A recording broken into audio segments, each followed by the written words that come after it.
Everyone, welcome to another Founder Wisdom Pod. Today with us, we have Marley Alles. She is founder at Rax. Marley, welcome to the pod. Nice to have you here. Can you tell us a bit more about yourself and about Rax? Yeah, of course. Thank you so much for having me on. I'm Marley, like you said, the founder of Rax, and we are Canada's peer-to-peer wardrobe rental app. So you can make money lending out your closet. And then on the other hand, you can also save money borrowing clothes. So we're really trying to, drive circularity, sustainability of fashion, and then also democratize fashion, allowing anyone to have their dream wardrobe. So we know about Rent the Runway, I believe it's called. And there's other startups out there. What will be the difference between these apps and Rax?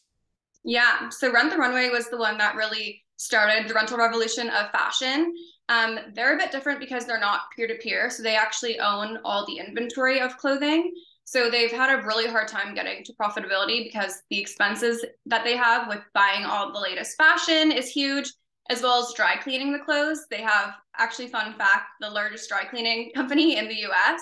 So the way that Rax kind of differentiates is the peer-to-peer model, where we think the greatest inventory is in people's own closets at home. So we're just connecting two sides of the marketplace versus owning the inventory.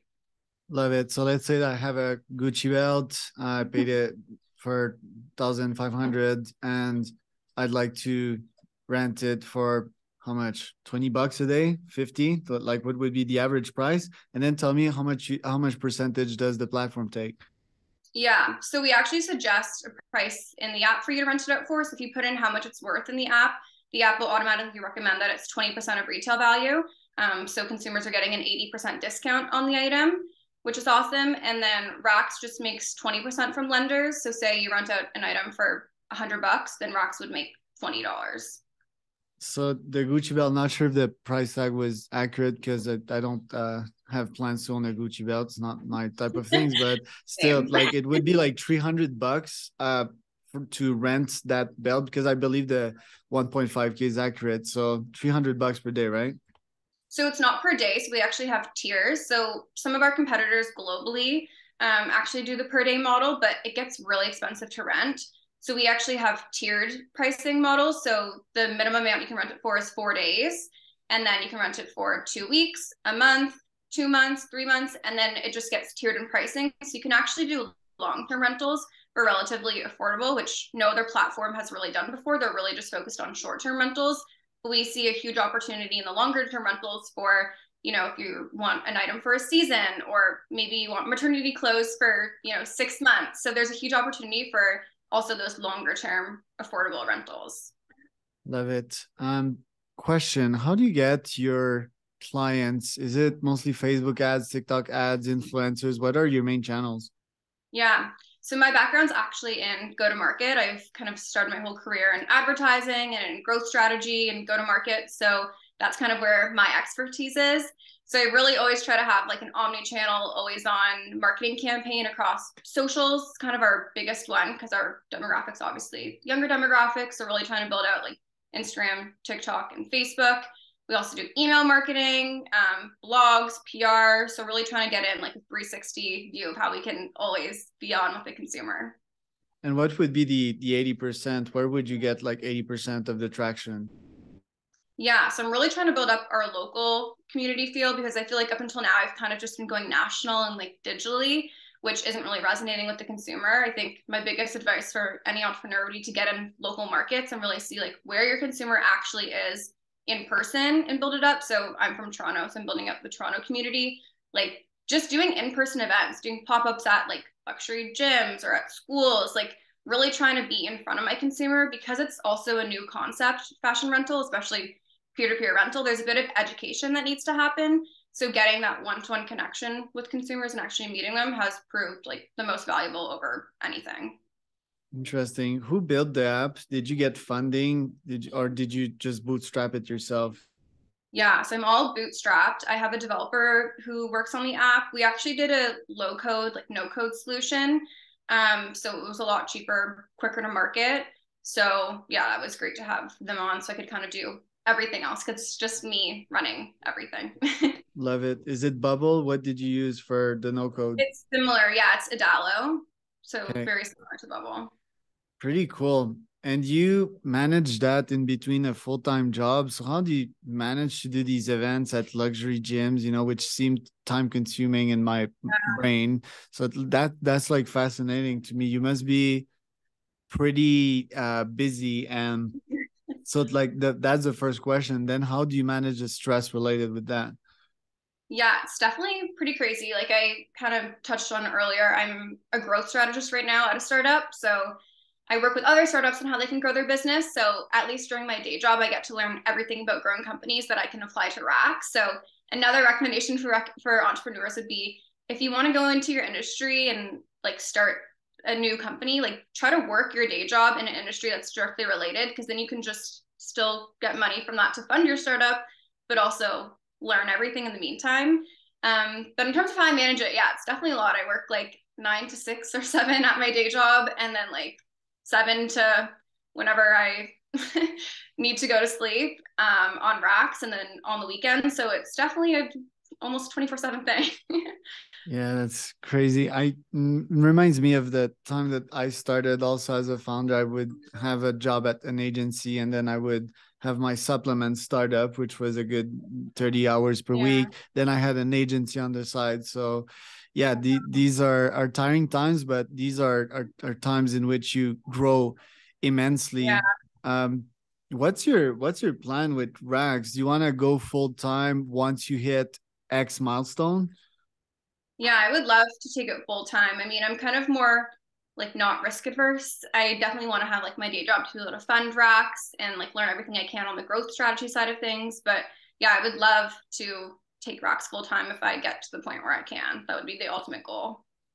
Pretty cool. And you solo founded that one. Do you recommend doing that for other founders? Do you recommend finding other co-founders? Do you want to grow the team? What's the plan on the HR level? Yeah, I am a solo founder. I actually tried at the beginning to find like a technical founder who could actually like build the app, and then I would kind of be on like the marketing side of things.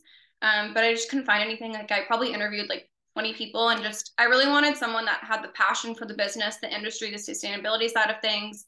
And I really couldn't find anyone that was like willing to do that. I wouldn't recommend being a solo founder because it's a lot of work, and you kind of want someone to bounce ideas off of and split the work. Um, but it just kind of worked out in my case that that was the case. But in terms of hiring, yeah, I would love to start hiring as soon as I'm in the position to do so. I think my first hire would kind of be someone that could manage like all areas of the business. Like I think when you're so early stage, hiring such a specific niche role, like I kind of would want someone that would be able to work across everything that I'm doing, like PR, social media, like even like helping with app development, design, like literally everything. Um, Instead of hiring so niche, but definitely in the future plans for sure. That sounds like Chat GPT 10.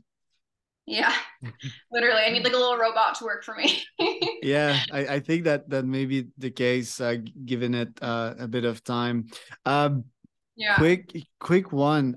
For the app, like what do you have on the roadmap? For example, I'm seeing this app, and I think I'd turn it in kind of a social media, like kind of Yeah, merge it in a fashion, definitely. not exactly like TikTok, but more fashion oriented. And yeah, you have sustainability in there. What innovation or business model do you have on the roadmap to grow racks? Yeah. I launched with just kind of a really lean MVP and the no code, low code solution. Like you can't really do a ton because it's more templated. So I kind of launched with the lean MVP, and now I'm just talking to as many consumers as possible to really iterate on my product. Um, every day I'm making changes depending on what consumers are saying. And in terms of the roadmap, I would love to make it more of like a social platform that people can follow people and like and comment and all that. So it's definitely in the roadmap to make it more of like a social fashion rental app, where you can really connect with people who have the same style as you or like same body type as you, and like be able to resonate with them that way as well. 100%. And yeah, it's super important, the user feedback. How many Yeah. users do you have right now, and what client milestone do you want to reach, and what metrics are you checking? Because there might be super users that might rent, that might have a huge wardrobe to rent. Yeah. What's your objective with that? Yeah. So I just launched in December. just kind of like a beta launch. So it's all like word of mouth organic. I haven't done any paid media because I'm really working on like just getting users to use it, iterating on their feedback. So I have almost 500 users Nice. in the beta test, and then hopefully we'll build it up for like the summer and paid once I'm ready. But kind of just wanted that 500 users to start with, just to learn and be able to provide the best customer support since it is only me doing it right now. Yeah. Um, These 500 users, are they renters or are they consumers? Let me rephrase that. Are they the ones that are renting the item, or are they the ones consuming the rental? Not sure if I phrased that right, but yeah, you get the point. Yeah, no, I know what you mean. So both. These are 500 people that have downloaded the app. And the best part about our marketplace is normally with marketplaces, there aren't two sides that actually like want the same thing. So people that download the app actually want to borrow clothes and also lend out their wardrobe. So they actually want the market, whereas traditionally, you know, you have one person who has it and then one person who wants it. So yeah, that's kind of the beauty of Rax. Like most people want actually both sides of it. Interesting. And yeah, what I meant was like renters vs rentees, I guess would be the proper term for your super users slash super fans slash someone that has a huge wardrobe and I guess that would want to also rent or consume some of these items. What would be the persona for that? Would it be, I don't know, like a 55-year-old lady, like she retired from Wall Street and she's got like a tons of Gucci and wants to rent some LV? Like what's the ideal persona here? Yeah, our ideal persona is definitely a lot younger, like those Gen Zs, younger millennials, people that are attending events frequently, posting on social media, like wearing an outfit once and never again, like always wanting to stay on top of the recent fashion trends. So definitely like that younger consumer who's really into like fashion and also the sustainability side of things. Thrifting has really like blown up in the past couple of years. People want to buy, you know, secondhand. That mindset has kind of changed where it wasn't there in the past. So definitely like that younger, trendier, sustainable consumer would be our persona.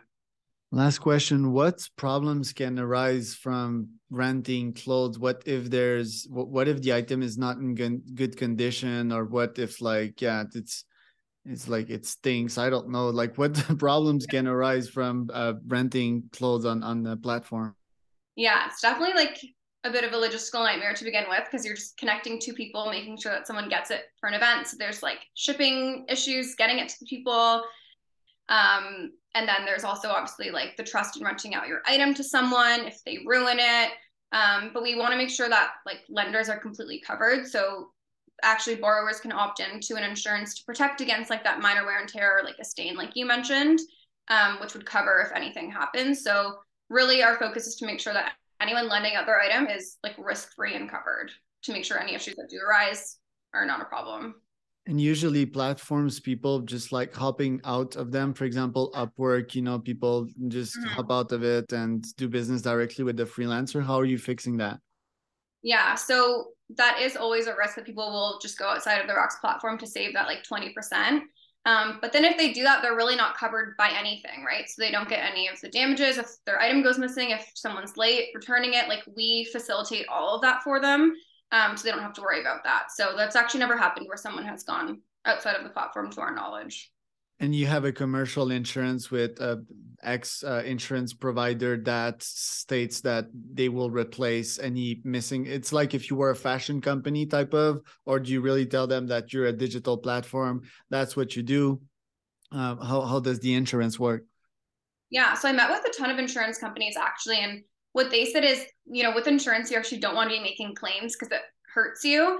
But with something like this, you might be making claims. Well, actually, we've never made a claim yet. The Rax community is very, very respectful of everyone's items.